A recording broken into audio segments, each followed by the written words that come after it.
Alright boys, so in today's video we'll be taking a look at the top 10 must-have cards. You guys know we do this every other Sunday to keep you guys updated. We switch those out with the best card in every position. The Sundays are kind of the fun videos, but if you guys enjoy videos like this, I do gameplays on every single card that come out as well. I do top 10s on positions too. Make sure to hit that like and hit that subscribe. I also stream on Twitch every single day at 1 p.m. Eastern, besides today, which is a Sunday. But other than that, let's get into the top 10. Before we start today's video, I wanted to give a huge shout out to today's sponsor, MutPacks.com. You can click the link down below and open exciting packs, win tons of coins, and withdraw your account right away. You could use promo code CHEW for 15% off. Lastly, when you sign up down below, you can get a free 10,000 coin pack as well. So at number 10, I kind of wanted to get the boring card out of the way. I know this is one that has been on the list since he's came out. He's been number 1 many times. He's been in the top 5 many times. This is probably the lowest he's ever been on the list. And it's only because we have multiple guys, or not multiple, but we have another guy now that gets the same exact thing he gets as well in the game, which you guys know, the short in and short out combo for 0. And it's basically almost a must have for, I would say, 95% of offenses. As you guys know, short out beats the press, and a lot of people run man coverage and also just press zone, right?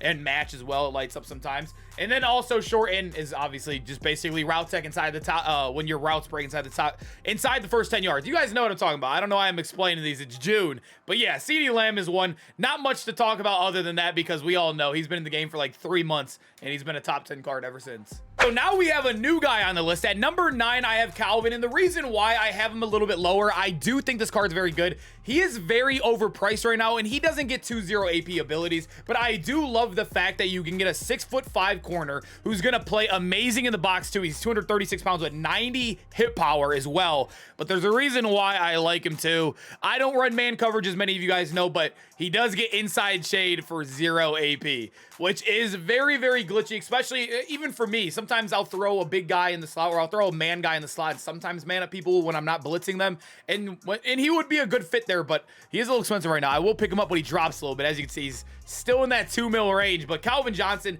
definitely a game changer. Honestly, when a lot of these more golden ticket DBs come out, the smallest DB in the game is going to be like 6'3" Justin Fields. Everybody's going to have like 6'4", 6'5", 6'7" DBs on the field, and Calvin's another one of those end game ones. At number 8, it's crazy to say, but I still think Deion is probably still the best corner in the game, and it's because he still has the best abilities. As many of you guys know, if you've been on Madden Twitter at all, everybody still, I don't really care too much because I just like to have fun with the cards late in the year, but a lot of people are still mad that a lot of the golden tickets are only getting acro and pick artists. As you guys know, acro's good, but it's not like, you know, it's not a top tier ability. Like, it's cool, you know, it works sometimes. It's cool when it works. You'll forget about the bad plays, but Deion Sanders, the reason why I have him so high and why everybody still has him on their team is because he gets pick artists for free, but he also gets a KO for free too. You can get that acro for the people that like it, but the reason why he's still on my field is because he gets mid zone for free. A lot of people, if you run manual, get that medium route KO for free. So you would be able to get like every single KO, or you can just run 2 KOs and pick artists for 1 AP. That is ridiculous. That is literally better than all of the golden ticket abilities, which is crazy. I don't think it's anyone's fault because a lot of people didn't know that we were getting 2 abilities on the golden tickets, and EA didn't really communicate that at all. But yeah, Deion, until we get one of those corners, is probably still going to be the number 1 corner in the game, and on everybody's field for a long time. So at number 7, we do have JaRon Curse, and I think he is one of the best users in the game. And I also do think, obviously, in Dollar, the most popular formation, you do need 2 people in the box. I think JaRon Curse is the guy. I'm already kind of foreshadowing here. There's another guy on the list, obviously, that I have as one of the best users in the game, but JaRon Curse is one that you could plug right side him, and I also think he's really good up top as well. I did look at him versus Mukuwamu. I'm probably butchering his name, and when you compare him to him, that Mukuwamu golden ticket has like 89 agility, and he has like, I think he only has 95 change direction, which is better than JaRon Curse, but I would take the little bit balance of that agility, getting a +7 over that -2 in COD from Mukuwamu. Comparing the two, I think Curse is the better of the bunch. If you want 2 of them on the Cowboys same team, then rock that for sure, but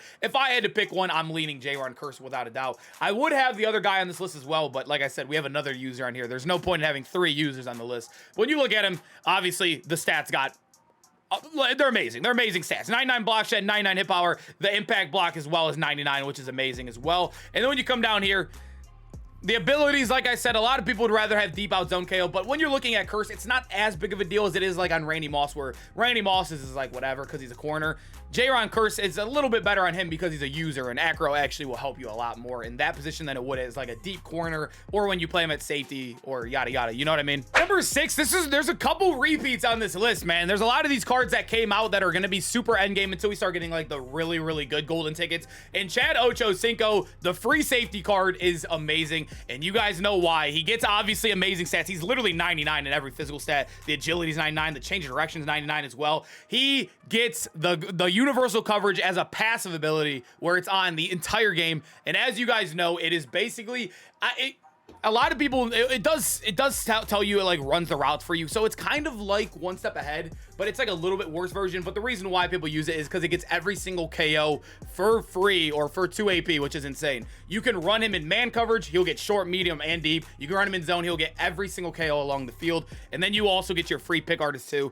I know it's 2 AP, but I truly do think it's worth it. Him and Joey Porter. I didn't include Joey Porter on this list because you can't get him anymore, and I think it's unfair to people who watch this video a little bit later, but I do think Chad should be on most people's team. This dude is definitely worth the 2 AP. That's the one spot I would spend a third of my AP on. I didn't know if I wanted to include this at number 5, but I do think Harold Carmichael is the best tight end in the game, and I know a lot of people are kind of pushed away from EA making us grind for these cards, and it's a daily grind, and I'm not gonna lie to you, some of the challenges are very annoying. Like, you have to win like 20 games, so a lot of people are like, whatever, I just don't really care about Carmichael, I'm not gonna push for him and grind for him.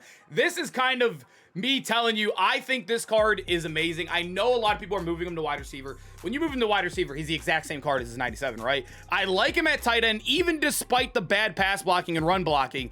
He feels like an absolute advantage there. Like, I know we are like, I don't know how to explain it, because we have guys that are 6'8", right, with Donald Parham and all these guys, but he moves more like a wide receiver. He's not as clunky where he's like, he feels fat-footed and stuck in mud like Parham and Zach Gentry do. He still cuts like a wide receiver while being 6'8", and also on his new card too, you could even go check the gameplay we did on this card. They gave him the good juke move too. So he's 6'8" with a quick juke move. He runs routes like a wide receiver, and also with the run blocking too. I'll tell you, since I've been using this card since he came out, he literally gets in the way. I mean, he's just so big, his body gets in the way that he ends up blocking the person anyways. Even if they shed him, he still is in the way because how big his shoulder pads, how big his body mass is on the field. I think Harold Carmichael is a must-do. And also, like I said, I know some people are getting lazy where they only want to do one, him or Bo Jackson. I think he's definitely the go over Bo Jackson. At number 4, I am so bored with doing this card on this list, but I still think even with all the new X Factors, we've had Eric Dickerson, Pacheco, Najee Harris, all these guys, even the old one, Quadfather, Gus the Bus, I still think Flash is by far the best, and there's a reason why you see him the most. I think Gus is probably the second most popular, I would say, but there's a reason why I think Flash is definitely out there, and it's because his is utilized in the passing game too. You don't have to be a one-dimensional player where like Gus can still get tackled after the catch. He's also not as good in the pass game as well as Flash. Flash has 90 plus in all of his route running, amazing catching stats. His X Factor works after the catch and also on the run. He has a good juke move. He has good animations. He's tall out the backfield. Crazy, man. He's gonna be better than any golden ticket that comes out. It's sad, but you know, that's how it is. Flash is amazing, we all know. I think the more tough thing with Flash too is, like, you know, those guys that'll sit in like I form, those guys are a little bit easier to stop. The thing with Flash is you see him in the heavy pass offenses where somebody will just quick snap you with like a trap or a base and you won't see it coming, or they'll even throw him into the dump down too. It's just such a good card. He's so versatile over the other X Factors. I think he's definitely the best one. Number 3, we have Colin Johnson, and just like CeeDee Lamb, not much more to explain here. We all know why he's here. I do think he's one of the best wide receivers, even if you took away his ability booster, right? Like, even if you took away the short and short out for 0, I still think he'd be like a top 5, top 7 wide receiver in the game regardless. He is 6'6", so he's huge out there in the game. He gets 99 speed for you, amazing stats across the board. The impact blocks a 99 too, so he's really good at blocking as well. I know that's just like a little cherry picking stat. Most people don't care about that all, but it's still pretty cool to have. Yeah, but the reason why we're here, boom, boom, boom, short in and short out. And also, when you look at the other golden tickets coming out, we have Odell coming out. His abilities are ruined. As you guys know, he gets route tech and short in, so Colin Johnson's going to be the best wide receiver the rest of the year. Unless they drop a card we don't know about with 00 AP with maybe like a special promo, I don't know. Yeah, Colin Johnson looks like he's going to be the best wide receiver in the game 2 years in a row. Great. At number 2, I have Peppers, and I am falling more and more and more in love with this card the more I play with him. I've also seen the people that say they don't like the big guys out there, they run clunky. I've even seen a lot of those people that I trust a lot as well move over to Peppers as a user because how much of a bailout this card officially is. 6'7", we all know, dude, you can get plays, especially with that free acrobat. Now we have 4 tokens. Might as well throw it on him and maybe like Curse right next to him as well. You'll get bailouts. You'll be out of position. You'll get stuck in mud turning. You'll get bailouts with this card. You'll jump for post routes at the line of scrimmage. Not much to say about him other than, yeah, he's the best user in the game. I think the user is the best position on defense. It's the one that can affect the game the most, and you need the best card you can get there. That's why I rank him so heavy on this list, and that's why he's in the top 3 up here.